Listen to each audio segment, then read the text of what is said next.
Hi guys, welcome back to Olive's Tree. If you're new here, I'm Yandy and I'm one of the 12 branches on my mum Olive's Tree. If you're a regular viewer, thanks so much for your support, I really appreciate it. Comfrey. Comfrey is an amazing herb and I'm about to make some Comfrey Salve, which is really good for pain. There's a lot of benefits that you can get from Comfrey, but it's also a herb that we need to be quite careful of. It is toxic, you should never ingest it. And I'm going to show you how to make the salve, and it's just 2 ingredients. It's really easy. But before you do this or buy some Comfrey to do in other things, do your own research. I am not recommending that anyone tries Comfrey unless you've done your research. Do your own research, speak to a health professional, a naturopath, whoever. And also make sure that you check for contraindications that you may have by mixing Comfrey with certain medications. There are some contraindications you really need to take, you need to listen to. So I'm not recommending this as any type of medical or health treatment. This is just what I'm doing for me. So please do your own research. All right, now it is really easy to do. I've got some Comfrey here, dried, so always you want it to be dry, and I have put it into a jar and covered it with about a cup of olive oil. You can use sweet almond oil, avocado oil, whatever oil you want. I'm using olive oil, that's what I've got, and avocado oil. I could have got that, I guess, at the supermarket. I didn't think of it, so I'm using olive oil. Now what you need to do with this, you can just say that that's a green, dark green. So you put your dried Comfrey into the jar, you put a cup of oil over the top, and you let it sit for 4 to 6 weeks in a dark, cool spot. And you just leave it with the lid on, and all of the goodness will come out of the plant matter and into your oil to make yourself. There is an easier, faster way that you can do that, and this is what I did this time. I put my Comfrey and oil into the jar, and then I popped it in my crock pot, slow cooker, and I just, put some water sort of in the bottom of the crock pot so it wasn't dry. And I put it in there for a few hours on low and just let it go. Then I just left it in there to cool overnight, and you get that same dark green, color. All the goodnesses come out into your oil. So the next thing we need to do is we need to strain it. Now I've got a doubled over piece of cheesecloth, and I've got a little bowl that I'm going to sit under there to push that through. So come and have a look down here and just see what's going on. Now what I'm going to do is tip this tincture, I guess you would call it at this point, into my little straining setup here. Just going to tip that whole lot in. And I don't think I put enough olive oil in this one, so I'm actually going to top it up. And it'll be fine, don't panic. It'll be absolutely fine. So you can see how green that is. I'm just going to press out all of the oil. And you do want to put a piece of cloth in your sieve or your strainer, unless you have one that is really super fine. If you've ever touched lamb's ear or mullein I think they call it, it's another herb, or borage, I think too, or comfrey. There's little hairs on the leaves, and you don't want to get them into your salve. You don't want that irritating feeling on your skin. So that's why you need to make sure you've got a nice fine sieve. Any piece of cloth will do, as long as it's cotton and doesn't have fluff on it. So an old tea towel that's clean, a scrap of calico, bit of cheesecloth, even a piece of, if you have some sheer curtaining, that, the one that has no holes in it, you can actually just take a piece of that off, and you can use that to strain through, and that may make really good strainers, especially for cheeses and ricotta and stuff like that.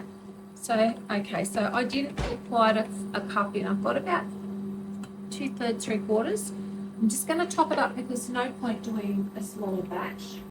So I've just got this olive oil come from the supermarket. It's extra virgin. That's what I want.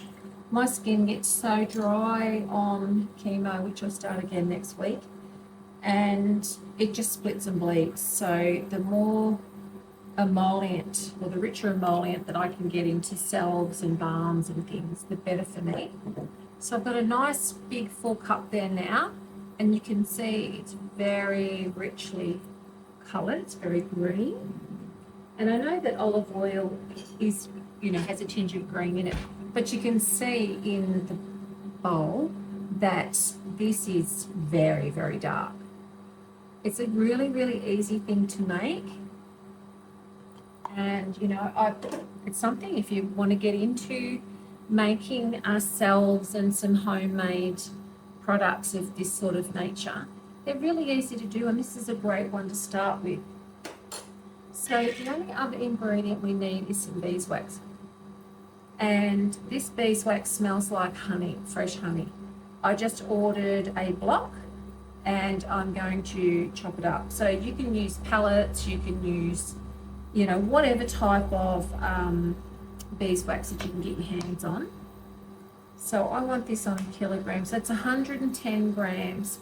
I'm supposed to need up to 100. So I'm going to put 90 in this batch. So I'm just going to, it is so hard. I always forget how hard it gets. Okay. Now, oil does go rancid over a period of time, so just remember that.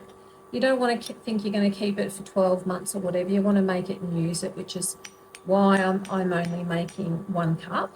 And I'm sharing this batch with my eldest son, Jade. He and I share a love of anything natural, nature, gardening, planting, herbs, whatever. So I'm going to package up some in this little plastic container that I have with a screw top lid, and I'm going to send that down to him in Victoria. So it's about 18.5-hour drive between us, and I'm going to see what he thinks of it as to whether he thinks it's good for pain relief as well.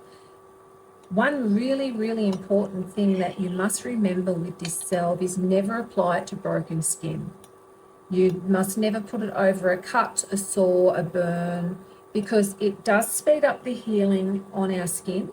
And the last thing you want to do is heal something from the outside that is still a wound on the inside. It's just a recipe for disaster. So keep that in mind. You don't want to ever put this on broken skin. Don't use it on broken skin of any description. Rashes, whatever, don't. This is for muscles, pain, not for healing wounds. So I'm going to move this big knife. Let's come back this way to my mess. Just spin you around.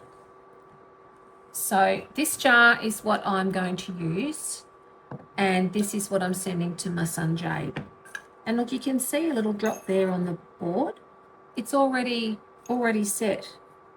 So I'm very excited. Okay, so I've got to try and tip this into these 2 vessels without causing a giant mess. And how hot is that plate? It's extremely hot. I'm going to try and lift it off if I can. Now, you can also add some vitamin E oil to this if you want to. If I had some, I would. I don't, so obviously I'm not going to. Oh, please just be going in the container. I don't want to lose any. Oh, look, I've spilt it. Oh, that makes me sad. I'm just going to grab a little funnel. This is like the Ronald McDonald of herbal instructions. I should be Ronald McDonald. I'm like the clown of everything today. All right, let's go with a bit more sensible. Whoops. Oh. If I'm ever going to spill anything, it's always the things that are the hardest to clean up. And I don't know why that is. Okay, can I squeeze this little bit into my jar? Okay, I'm going to have to stop there. It's very full. Oh, that is so hot. Okay. Now all you need to do is just let this sit. Just leave it here and let it harden. That's it. You don't need to do anything more. Look at that, it's set already. So if that's how it's going to set, I'm going to be really very happy with that. And I don't want to waste any of this. And I will give my chopping board a soak in lots of boiling hot soapy water. And I will also give it a scrub down with some vinegar to make sure that all the oil and everything is off this. So you can see the difference. The reason I wipe that there is so you can see how it lightens up as it actually sets. So we've got this nice vibrant zingy lime green color, but the oil is just a very, very dark green. And I think, you know, it's actually quite a pretty color. So it's setting beautifully. If you've got dry skin like me, olive oil, just the best. It doesn't have any smell. The scent is a little bit herbaceous, like olive oil. Barely. And there's a little back note hint in there somewhere, but I can't tell what it is. You know, you can't put your finger on it. I don't know whether you can add things, essential oils to a Comfrey Salve. I'm not going to, because I don't know whether that's something that you should do. And it is something I know you don't need to do. It just is lovely as it is. Unlike tallow, which has that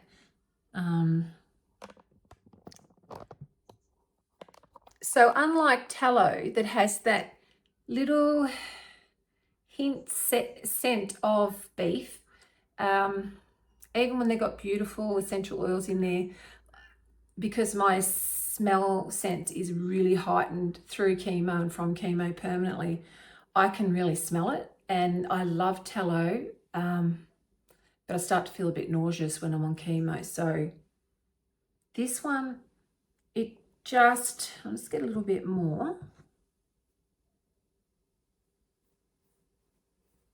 I love the way it feels on the skin when you're rubbing it in. It just melts with your body heat really easily, which is exactly what we want. We don't want big lumps, you know, gliding. And yeah, it just smells like a very mild smell of extra virgin olive oil. So it's just a nice fresh scent. All right, so I'm going to clean up this catastrophe while this sets. And when it sets, I'm going to come back and show you what it looks like. And if you enjoyed this video, enjoying laughing at my clown act, hit the subscribe button. Drop me a comment, just say hello. Tell me if you know whether you can actually add fragrance oil to Comfrey Salves or Comfrey tinctures or balms. I don't know. So if you know, put in the comments, or if you've got a link to that information, put that in the comments for me. I'd really appreciate that. And yeah, don't forget, like and subscribe. Plenty more crazy things go on in this house. So yeah, see you back in a little while. So it's been about half an hour. It's not very cold here today on the Northern Rivers. It's actually a perfect day. But I just want to show you how quickly this is setting up. So you can see the dark still on the top in the center. And you can see halfway down there's a color change. As it's setting, it's lightening up as it goes. And so you can see that where it's setting in the middle there with those little dots. So it sets up so quickly, really, really fast. And, you know, it's absolutely firm to touch. Doesn't even leave a mark. So this one I'm going to pack up, and I'm going to send this one down to my son Jade and his family, as I said. And I'll see what he thinks about it. He's always growing some great, you know, rare and different types of plants and herbs and things, and he just loves it, and so do I. So this one's coming your way, Jade. And I'm old, so I need a big pot. So this one's for me. Now, just remember what I said, 10 days, 10 consecutive days in a row, and then have a break. What was recommended to me was no more than 10 consecutive days, and then you have a break if you can, you know, for a week or whatever. But at the end of the day, you do what you want to do. This, I'm not giving advice, as I said. This is what I do. You do your own research and be safe. Always be safe. But this is really effective. It is often, what's known as, its oldie worldy day name is bone set or bone knit, and that's because it helps heal really quickly. Just remember again though, never apply to broken skin. Never put it on a wound, a cut, a graze, an infection, a blister. Never ever put it onto an actual wound injury. Only onto skin that isn't broken, and 10 days in a row. And like I said, if you happen to know somebody that, or you know yourself about essential oils for this, please let me know in the comments, or give me advice if you know of a link or a site or something that has information about that, because I would really like to try, you know, maybe some lemongrass in there. I think would be really nice, or just some lemon oil or something citrusy, grapefruit or orange. As it's setting now, I can smell a tiny little bit of the beeswax, a really little hint.